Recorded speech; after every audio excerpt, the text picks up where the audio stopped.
पति के साथ तो एकांत में बैठा करके, और जानते हो उनको वो आभूषण पहनाया था जो आभूषण कभी पुराने नहीं होते।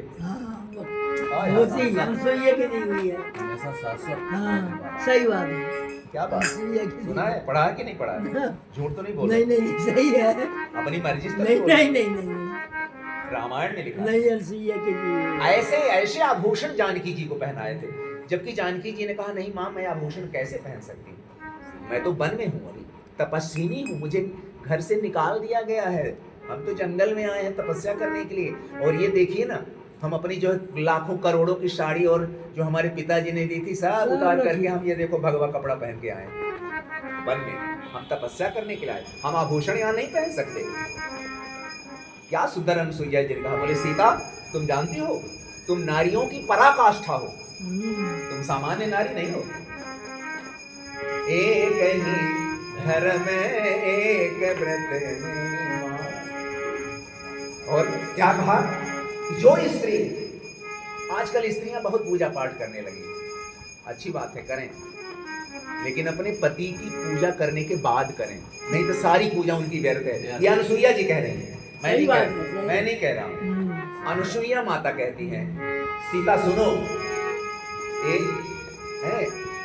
एक ही धर्म एक व्रत नेमा, काय वचन मन पति पद प्रेम।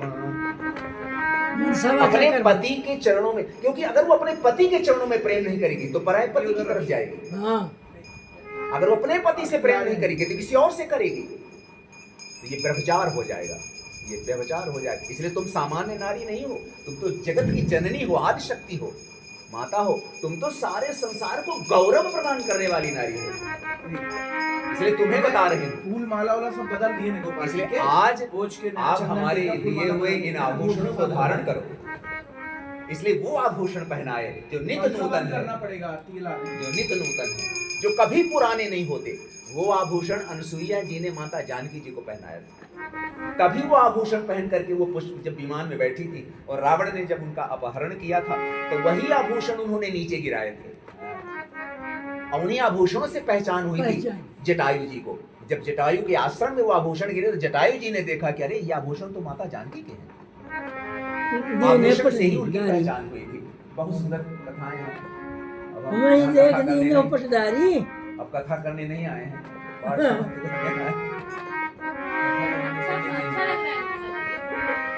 अच्छा तो हमको भी लगता है, पर कोई सुने तब ना, सुनने वाला तो होना चाहिए।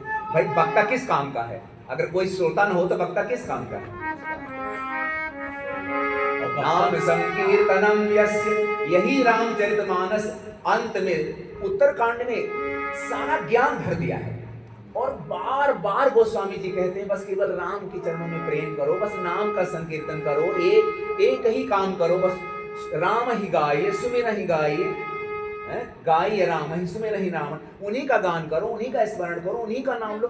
कुछ और बातें नहीं कहते गोस्वामी जी, केवल भगवान के ही चरणारविंद का गान करो। और यही श्रीमद् भागवत के निचोड़ में वेद व्यास जी महाराज लिखते हैं अंत में, देखो जो गोस्वामी जी ने लिखा, नाम संकीर्तनम यस्य सर्व पाप प्रणाशनम। गोस्वामी जी देखो, पंडित जी तो रोज सुनते भागवत, प्रणामो दुख समनम तम नमामि हरिं परम।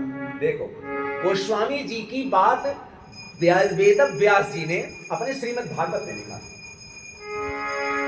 श्रीमद् भागवत का अंतिम श्लोक जो सबको, प्रत्येक जीव जो वहां बैठा हुआ होता है भागवत कथा सुनता है, वो भागवत कथा अगर मान लो न सुन पाए तो व्यास जी वहां के लोगों से ये श्लोक कहलवाते हैं, क्यों महाराज 3 बार बोलवाते हैं, नाम संकीर्तनम यस्य सर्व पाप प्रणाशनम प्रणामो दुख शमनम तम नमामि हरिं।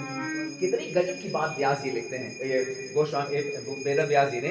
उन्होंने लिखा कि भाई ठीक है, तुम भगवान के गुणानुवाद को नहीं गा सकते हो, नहीं गा सकते, नहीं हो सकता तुमसे, तो तुम एक काम करो, तुम्हारा दुख दूर हो जाएगा। क्या? एक काम केवल कर दो, प्रणामो दुख शमनम। तुम केवल भगवान का प्रणाम करना शुरू कर दो। केवल अपने से बड़ों को जो केवल प्रणाम मात्र कर लेता उसका फल है।